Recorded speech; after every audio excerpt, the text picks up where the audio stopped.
We've got another brilliant episode lined up for you today. This is all about knowing when to bring in a marketing director, even if it might be outsourced. Whether you're a business owner, decision maker, or just curious about when to bring in expert help to take your business to the next level, then this one is for you. We're going to be diving into the signs that show your business is ready for strategic marketing leadership, and we'll be drawing some parallels with recruitment too, obviously, because just like outsourcing marketing, outsourcing your recruitment can be a game changer when it's done right. So I do have a wonderful guest with me. Before I introduce her, let me just introduce myself.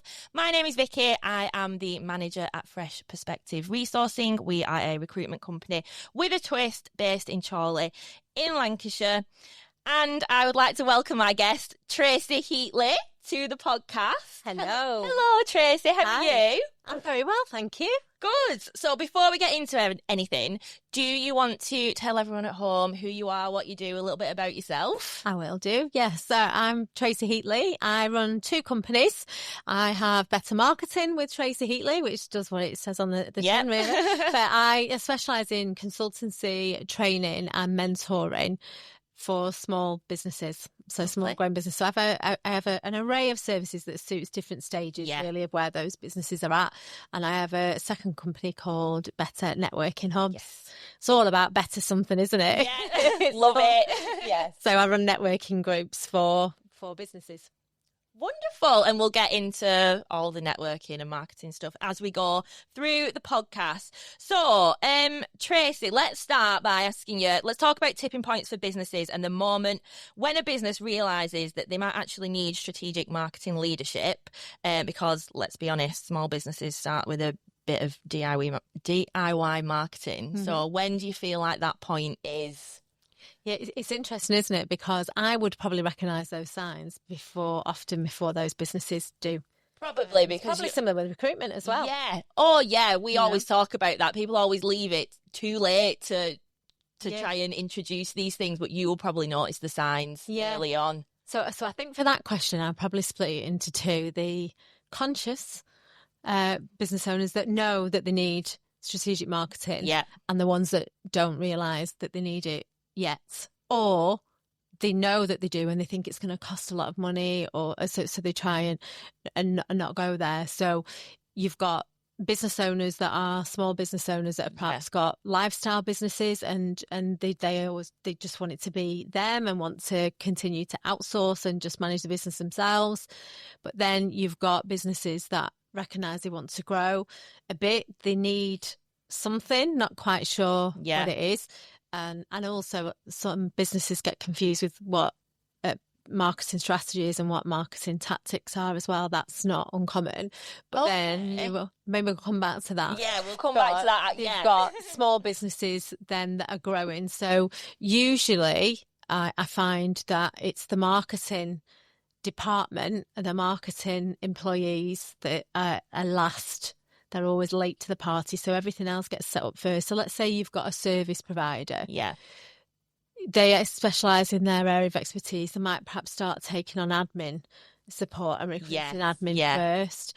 Then they might bring somebody else in that does what they do to take the pressure off. So sometimes when I'm working with businesses, certainly for my outsourced marketing director services, they're the businesses that have got all the other departments, albeit on a small scale, but all those other departments taken care of. Yes. They've recruited for them, and there's massive gaps there. So probably the businesses that are doing well in spite of not having a proper marketing strategy, and then often they'll get to a point where they either realise, or someone like me will say, you've got a problem. What could happen? Yeah. You know, what more could you achieve if you had that strategy? So it's quite varied, really. Yeah, because I think probably some people maybe don't see the value in marketing and they think we can do it ourselves and we're getting business in, but then they're probably not growing the way that they potentially could with a decent marketing team in there. It's interesting you should say that, because just yesterday I was reading a report for the CIM, the Chartered Institute of Marketing. So I'm a chartered marketer.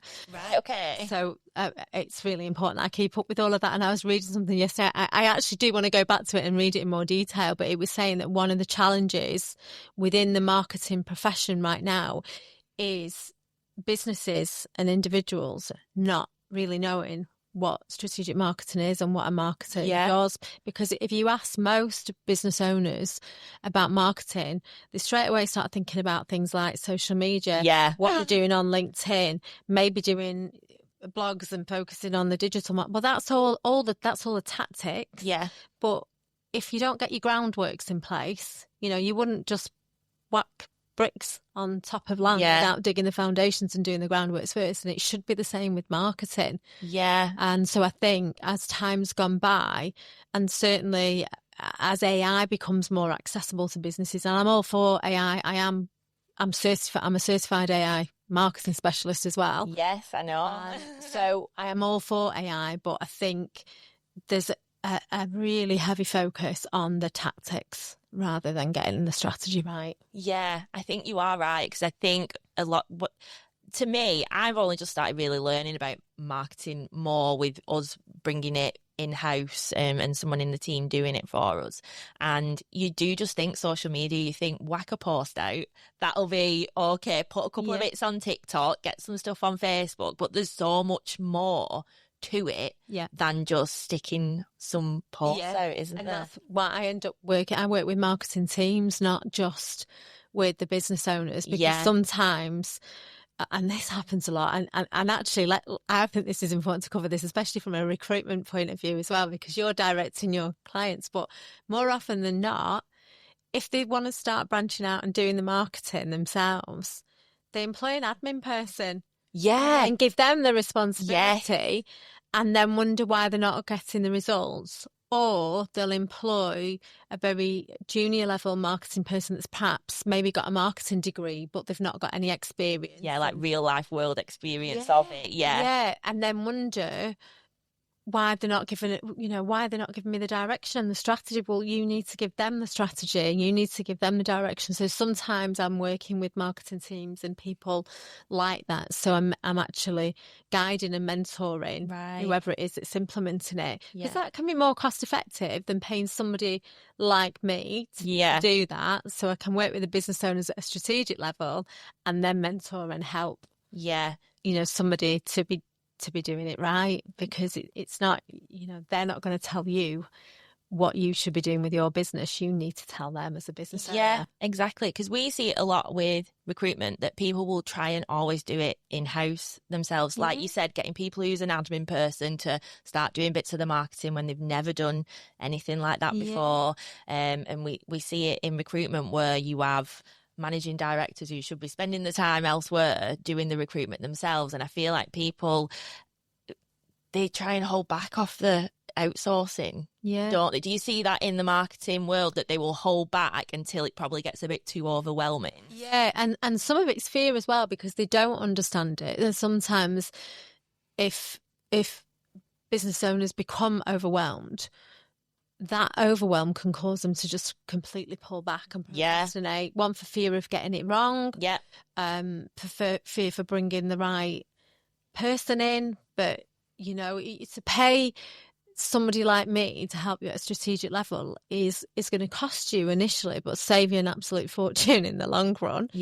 And also when it comes to recruitment, people now, and I'm going to ask you this now, and you're supposed to be interviewing me, let me ask you a question, because I'm finding more, I think, that individuals that are looking for roles in companies, they're looking more what their online presence is, they're looking more at the social media, they're looking at the marketing strategy, what the goals are for the business, because they want to know that they're going to a good, reputable firm. And so if a business has got everything else going on, but actually they're doing very little marketing and they're not really putting themselves out there, I'm sure that can put off potential employees. Yeah, we always say this. So as much as your marketing is to get your sales in, get business in, that is also where potential candidates will be looking. And if you don't have an online presence, or if it's not great, then that's the first impression that they have of that business. So we always say to employers, like,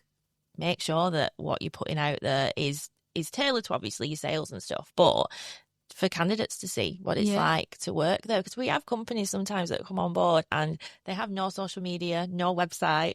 And like, how's anyone going to know, like, find out anything about you, both sales and candidates wise, and know what you're about, what you do.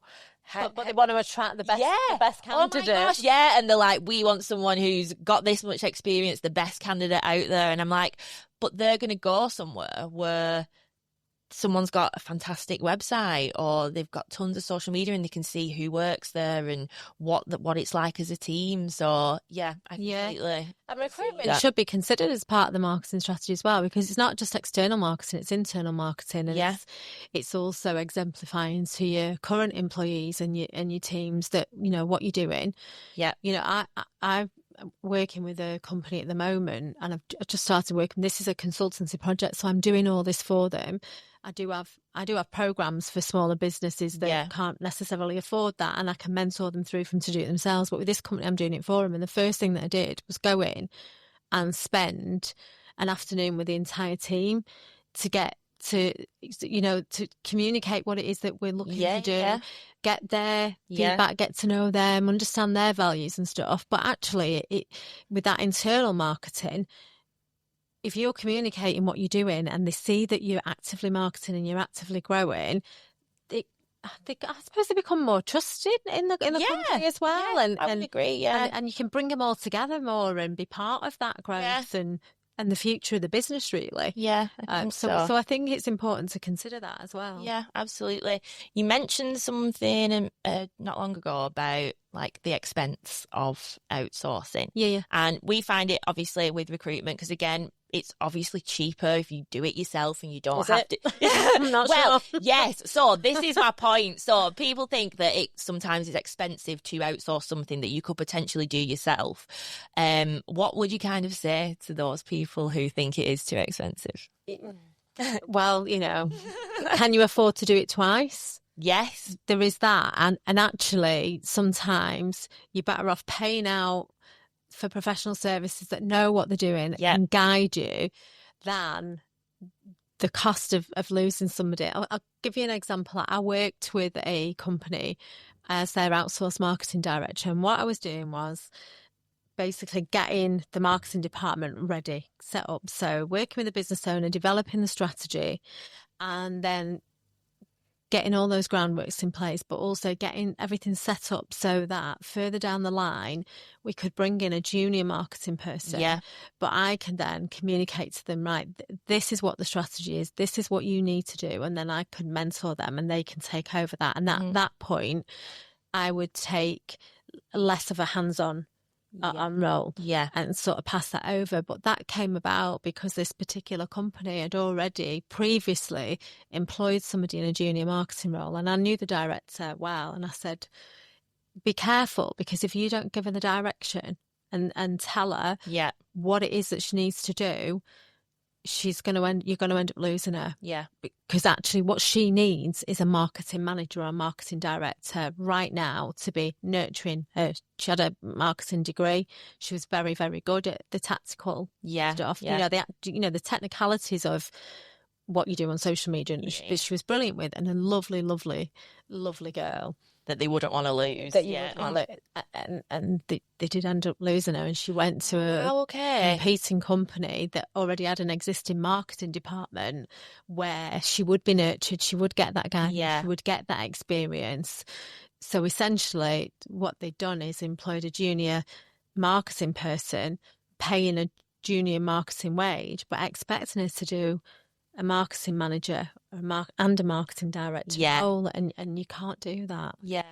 Because we see it all the time, like people will be like, oh, I don't have that like expense to outsource my recruitment, it's too expensive or whatever they say. And I'm like, but think about the time that you would be saving yourself. Absolutely. Like these people that we are helping to recruit, they have their business to run, they have teams to run, they have other stuff that they need to be doing in the business. And then if they have to take their time away from that to do the recruitment, and like, really, but how much is it worth? Because your time is, like, to me, time is precious. Like, when you're in a business, time is so precious. And to have that taken away for something that you could outsource to experts, then I don't see why you wouldn't. I wouldn't do it. I wouldn't do it myself, and I never have. Yeah. But I can understand why they would. So Sarah, who works with me, when I was employing her, which was about 7.5 years ago, I used a recruitment company for all of those reasons. And then actually what I got was 4 or 5 really good candidates to interview, but they'd filtered all that. And that's what you do, isn't it? You filter it. So you're not sending them everybody that comes in. Absolutely And the not. amount of people that are applying for roles now, have you found that it's increasing? Yeah, it is. Not always right, though. It's like you say, you have to filter out a lot of people who aren't right for the job, don't live in this country. So it takes that time away, because that's a lot of time to filter through. Look at all these CVs that you have got. So yeah. And it's not, for me, I did 1 day of interviews. Yeah. And you're done. Found the right candidate. Yeah. I was done. And actually, on that same day, rang the recruitment. I mean, this was years ago. It was probably before I even met Laura. Yeah. And rang up and said, right, okay, yeah, found the candidate. Right, do you want a second interview? No, just offer her the job. I'm good. Yeah. I'm good. Okay. Yeah.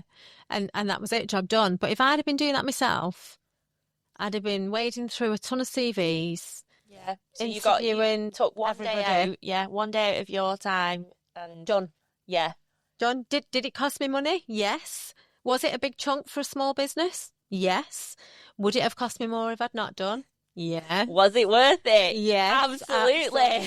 Yeah. Because it's not just that match on paper, is it? If you've got a good recruitment company like yours, it's that cultural fit, it's the personality fit, it's all of it. If you've got a recruiter that gets to know you and your business properly, exactly, then it can be a good match. It's all the stuff that we do in the background for it. So obviously what clients will say, and it's probably the same with you, they just see the results. So they just see the CVs that are coming through and then the offer that you give at the end, but they don't see everything that goes on in the background. And probably the same with marketing, like everything that goes on in the background to get to that point. Yeah. And that has saved them all that time. So to me, I think outsourcing things like marketing and recruitment is so worth it, just to have that time back to do what you need to do. Absolutely. Yeah. And then it is like, my ultimate aim is to get my clients to a point where they don't need me anymore. So I'm not like, I'm not running a marketing agency where I'm offering a range of services and I want them to carry on using it forever. I don't. Yeah. I want every single one of them to get to the point where they don't need me. They're not relying on me. So I'm sharing all my knowledge with them. I'm not keeping it all to myself. Yeah. I want them to have it, and then I want them to move on and not need me anymore. Absolutely. And that's something that we offer, so to be able to train them how to do it the way that we do it, so they can just go and do it themselves and they don't have to rely on us. But okay, so it says here that you've been doing this for 25 years now. Is that right? Yeah, so a long time. Yeah, I set up in business in 2003. Wow. Yeah. Okay. I'm older than I look. When I read this, I'm like, you can't have been doing this for 25 years. Yeah. Wow. Okay. What is one marketing principle that's never gone out of style? Oh, that's a good question. Oh, I like thought-provoking questions. You know what? I think actually getting to know your market, know your customers. It's amazing how many businesses don't know your customers. And I don't mean that to sound patronising. Yeah. But actually, sometimes when I work with businesses, and they're targeting so many different either consumers or business B2B customers, but like very much like a spray and pray type approach to marketing. And actually, you need to get to know your customers, get to understand your target market segment the market, understand those behaviours. And that's not something that's new. That's always been that's yeah. always been the case with marketing. You start internally, what's going on in the business right now, yeah. what externally could impact it, what the goals are, obviously, you're working towards that. And then the next thing is breaking down that market. Right. And the pressure that puts on businesses when they've felt like they've got to do so much. Imagine you can't target the same customers, the same types of customers, unless you know them. So you break it down so that actually you're targeting customers with similar wants, similar needs, similar behaviours, but they've got different marketing messages to each. So knowing your target audience, breaking it down, that's, for anybody that's trained in marketing will know that's like second nature to us. That's a real good, solid place to start. Yeah, that is something that we have tried to hone in on, like who are our ideal clients, who should we be marketing to. Yeah. So I think in the past we have been a bit like we're trying to market to everybody, and when you're in sales, that is, you want sales, don't you? So you want to appeal to everybody out there. And you're right, like your marketing strategy will be different for your different audiences. Absolutely. How can you have targeted marketing if you don't know who your clients and businesses waste a lot of money doing that, and sometimes they'll also think the particular tactics that they're using are not working, but it might just not be right for that segment. It's not necessarily that networking doesn't work, or LinkedIn doesn't work. It's actually what you're saying, who you're saying it to. And I've seen it time and time again. And when I take my clients through that, the transformation in the results they get is massive. Really? Yeah. Wow. Huge. Okay. Yeah. Cool. Right, we were going to move on to networking, but I just wanted to ask you, it's not on the sheet, I just wanted to ask you about, I just wanted to ask you about AI, because I know you're like really into that. Like, what do you think the effects of AI are going to be like within businesses? For me, I think it's a positive thing, but I get why people are nervous. So take my profession, for example, and I'm aware that there are some marketing consultants that were worried that, it's taken over. We've trained for years to have all this, our skill set is our knowledge, it's in our heads. And so I made a decision very early on to just get on with it straight away. Right, so okay. You're like in the background of everybody with it, Yeah, so the CIM brought out a brand new qualification, which is a certified AI marketing specialist. Right. And I jumped on that, and I didn't tell anyone I was doing it. I was doing that for about a year. How long ago was that? Because to me, AI is like really new. Yeah, it's really late. Right. I'm literally one of the first in the world. Okay, I could have been the first in the world, because the first exam was on the 30th of September. Last year? Yes. Yeah.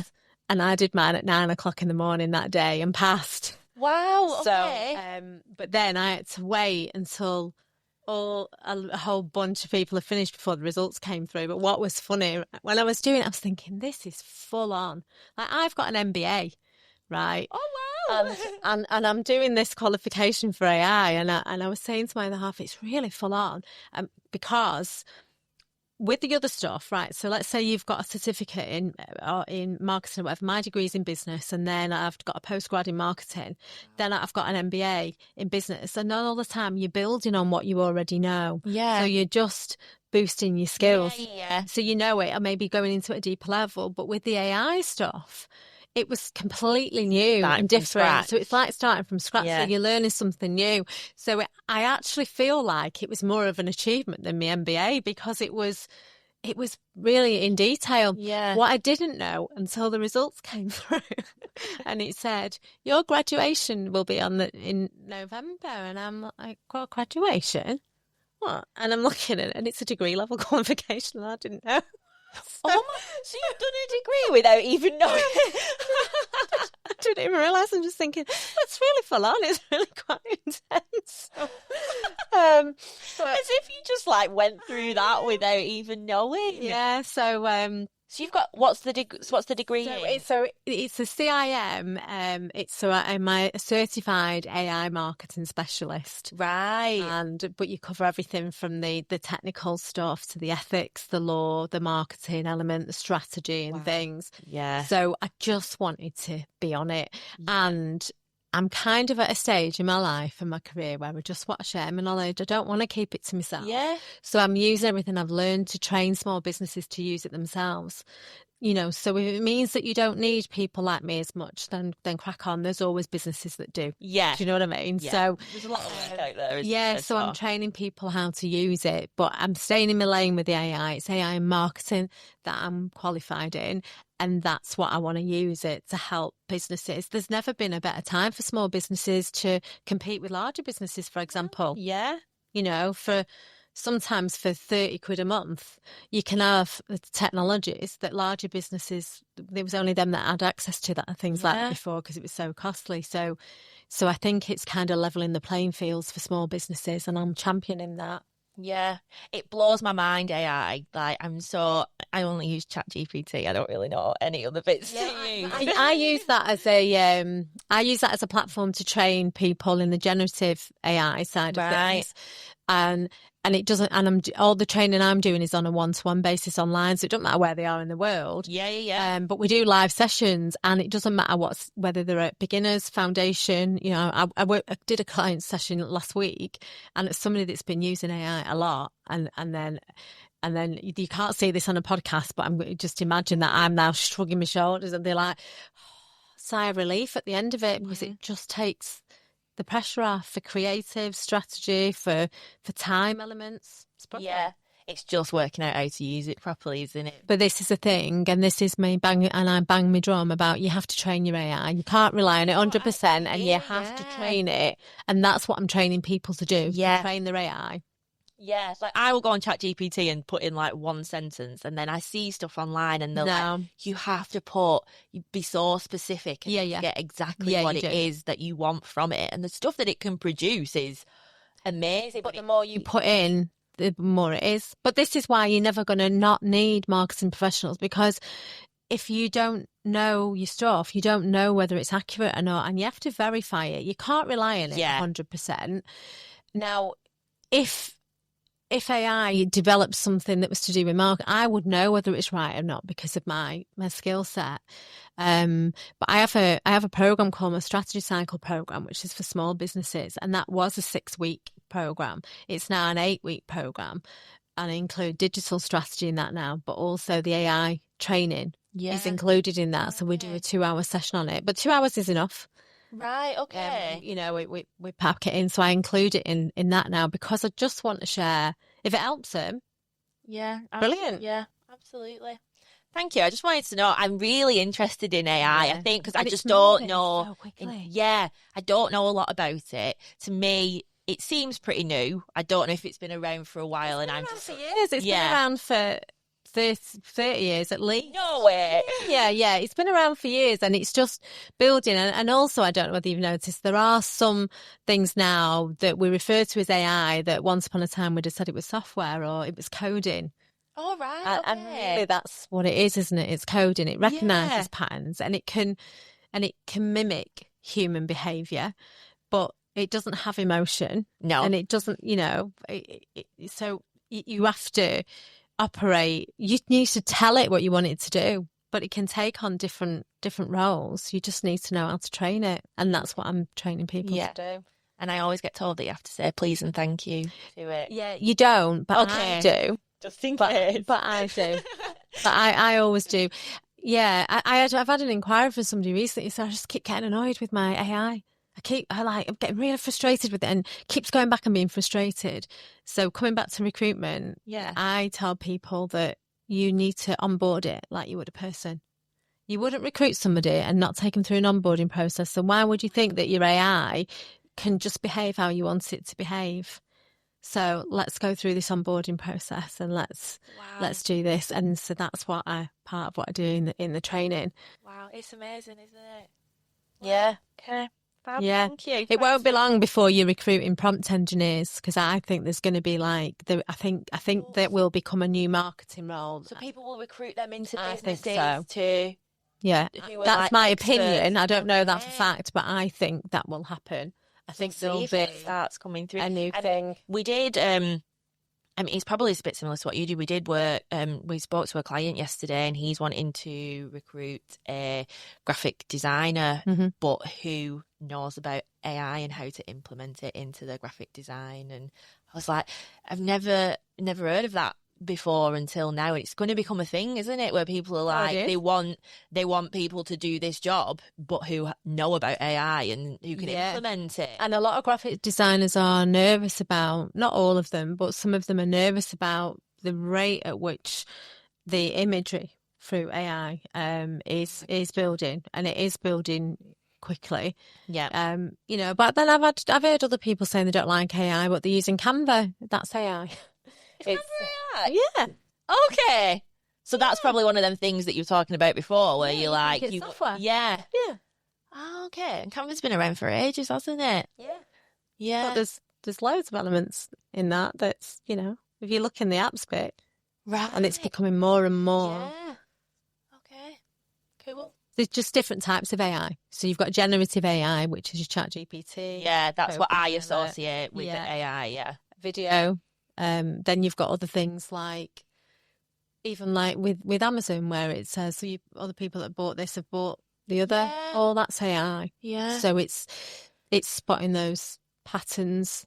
Yeah. So it recognises that there's something in your buyer behaviour that's the same as other customers, and it's saying, well, customers that are like you have bought this, and then so it's upselling your chatbots on your website. There's all sorts of stuff.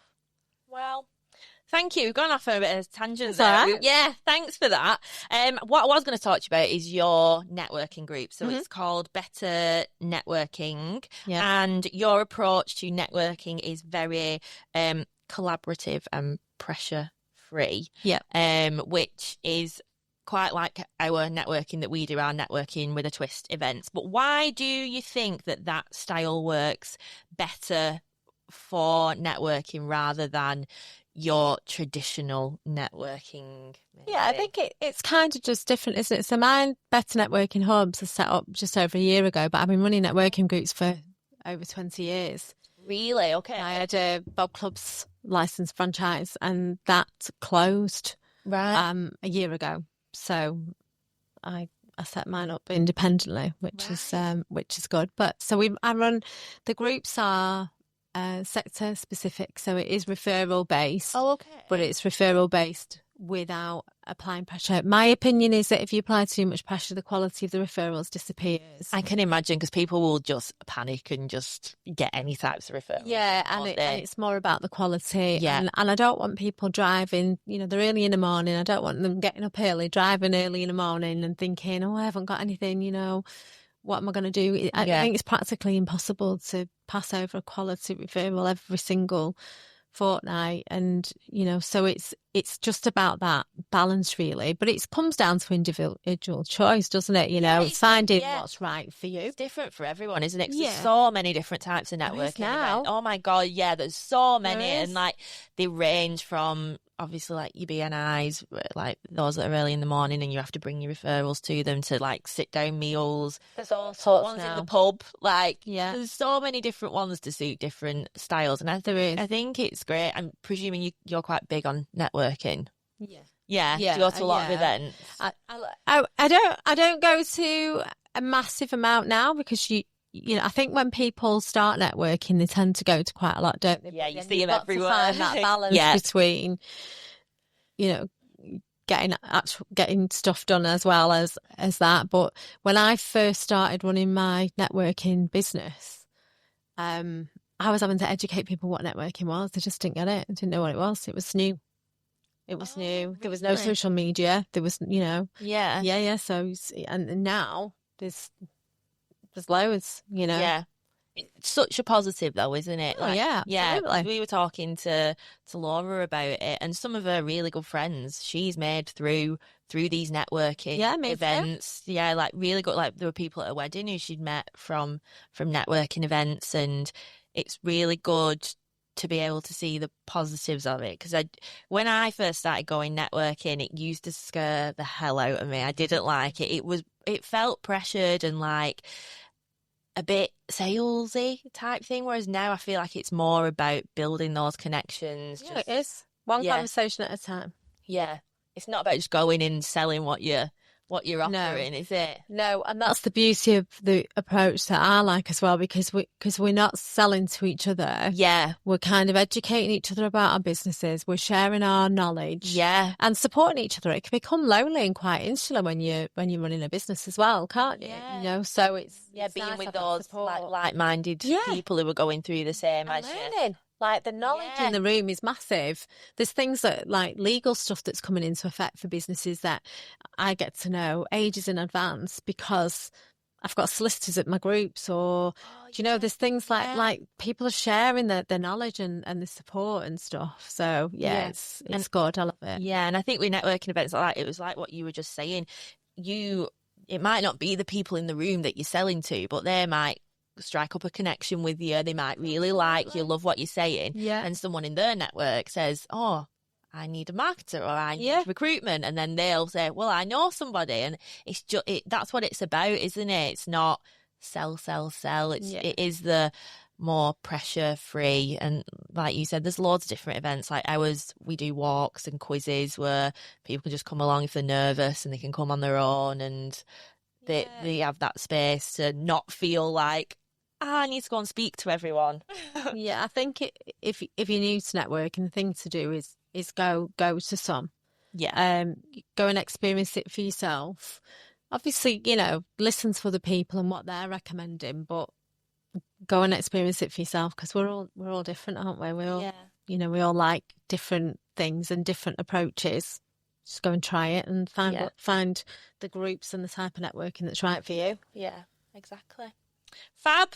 Right, that's all my serious questions out the way for you. At the end of the podcast, we do something called Fresh or Stale. Okay. I don't know if you know what that is. No, so what we do is I have got 5 words or phrases that I will say to you, and you have to tell me if they are fresh and fabulous or if they are stale, we don't like them types of things. Okay. Right. Yeah.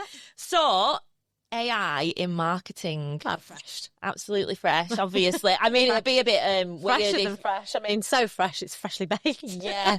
I feel like it'd be weird if you'd be like, that is so stale. I agree. I feel like it's moving forward, isn't it? I'm just not clued up on it. It's like alien. I'll train you. Yeah, I feel like I need it. So many people talk to me about, did this with AI, did this with AI. I'm like, how do you do that? So yeah, you probably do need to train me up in that. I will. Crisps in a sandwich. Oh, well, you know, I'm gluten free, so on gluten-free bread it would be stale for me. Yeah, I haven't had crisps on a sandwich for years, but you know what? Are you craving one now? Oh. If I could eat Warburton's bread.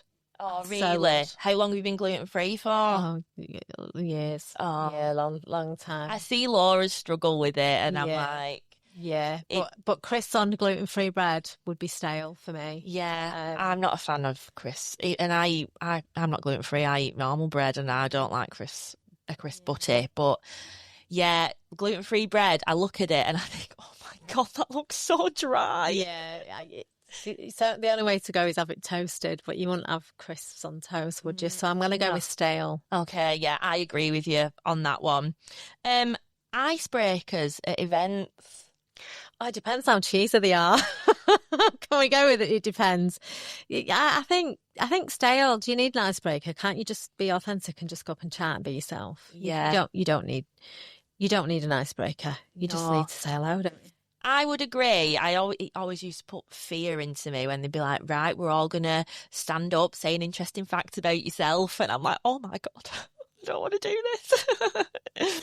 Yeah. No, not for you. No. Yeah, I agree. I feel like, just go and chat to people. There's no need for everyone in a room. Style? Yeah. Oh my goodness, yeah. Smile goes a long way, doesn't it? Absolutely. If you smile at someone, they're going to smile back. It's like a reflex action. I'd rather do that. Yeah. And people are more likely to approach you, aren't they? Imagine if you're stood in corner, just face on you.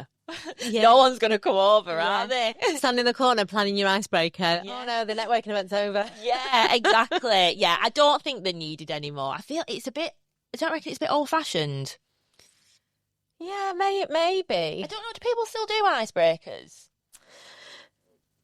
You're probably better in the know about that kind of stuff. We do 60 seconds, but then that's not an icebreaker. That's, that's like a... sharing ideas of how we can help people get referrals. So that's not... Yeah, it's not the same, is it? It's not. No. And you know what? If you're at a networking event and you're a bit nervous about going up to somebody, if you stand on your own for more than 30 seconds, somebody's going to come over to you. Oh, really? Do you think that? Yeah. That will definitely happen. Yeah. That's what I always used to be nervous about. Yeah. It can be daunting, can't it, walking into networking? And especially if you knew that and people know each other and they're stood in groups, you don't want to walk over and just be like butt in and be like, hi, I'm here. Like, who are you? And I know people wouldn't do that, but in your head, you fear the worst, don't you? You're like, that is what people are going to look at me and like, who the heck is she? Yeah, but they're not. If I saw somebody standing on their own at a networking event, I would go over and speak. Oh, that's really nice. I think most people would do that, wouldn't they? I would like to think so. If I saw someone on their own, I would go over because I feel like I've been in that situation before where I'm stood nervous. Yeah. And that's all you want. You just want someone to come over and talk to you, don't you? And then after that, it's a breeze. Yeah, it's just that first initial part. Yeah, but if you smile at somebody, you don't need an icebreaker, do you? Just smile. No. Yeah. Yeah. We all smile in the same language. Yes. And the same accent. So. Very true. Yeah. Everyone knows what a smile means. So, yeah. Good. What about Crocs? Oh, no. Stale. Are you no. on them? No, don't do Crocs. Why have you got such a hatred towards them? I don't like them. At all? No. Not even like when you can stick those things on the front, do you know, the little... Yeah, personalise them. My kids might do that, but not for me. Yeah. I used to absolutely hate them. I was like, I've never worn a pair. I'd never buy a pair. I'm not wasting my money on them. No, No, I don't have Crocs. No. Emily, she wears Crocs all Sorry, the time. Emily. Yeah. Stale. I agree. I'm like, who thought that they looked... I get why nurses wear them. Okay. I get that. Yeah. Because they're on the feet all day and, so anybody that's kind of on the feet all day like that, I understand it. For a comfort reason. Yeah, but it almost looks like part of a nurse's uniform, doesn't it? Yeah. So but yeah, no. It's when people wear them for like fashion. Yeah. Well, I've got a niece who's nearly 13 and she wears them. She loves them. Yeah. It's got to stop. It's one of those things I'm like, people can't look at them and think they look good. They've just been, because everyone wears them. I know. Imagine like looking in the mirror like, I look fit in this. I know, yeah, these look well good. I've got it going on. I've got my Crocs on. No, stale. Yeah, I agree. And then the final one, Meta Business Suites. Well,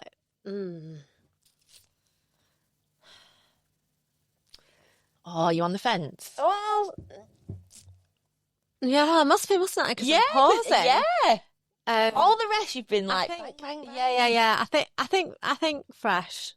I think it's good because if you're still posting organically on the platform, so you can do Facebook and you do Instagram together and you can change it without having to go into the two platforms, but it's still actually viewed by the algorithm as an organic post rather than scheduling from an external platform like HubSpot or something like that.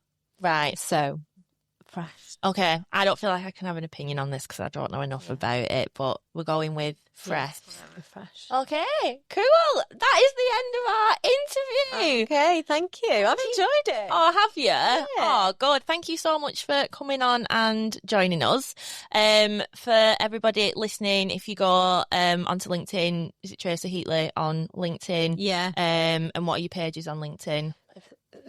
It's under my name, and then Better Networking Hubs, Better Marketing with Tracy Heatley. But my, the website's betternetworking.co.uk or tracyheatley.com for mine. Dead easy. I'm dead easy to find. Yeah, just type your name in and you'll be, they'll be able There's no hiding for me. Yeah, they'll be able to find it. Yeah. And it's Tracy without an E. Tracy without an E. Is that not the normal way to spell it? Is it normally with an E? I would say yes. I would agree, yes. But my surname's Heatley, isn't it? I think my mum probably thought there was enough E's in there for you. Yeah, mate. Oh, yeah, that would be a lot of E's, wouldn't it? Right, let's leave the E out of Tracy. Yeah, so Tracy without the E if you want to go and follow her and see what she does. In regards to Fresh, you can go onto our website, fp-resourcing.co.uk. We are obviously on LinkedIn, Facebook, Instagram, TikTok, all that type of thing. Just type in Fresh Perspective. And if you want to go and listen to the podcast, we are everywhere. We are on Amazon, SoundCloud, Spotify. I think that's it. So thank you very much for listening, and we will see you next time.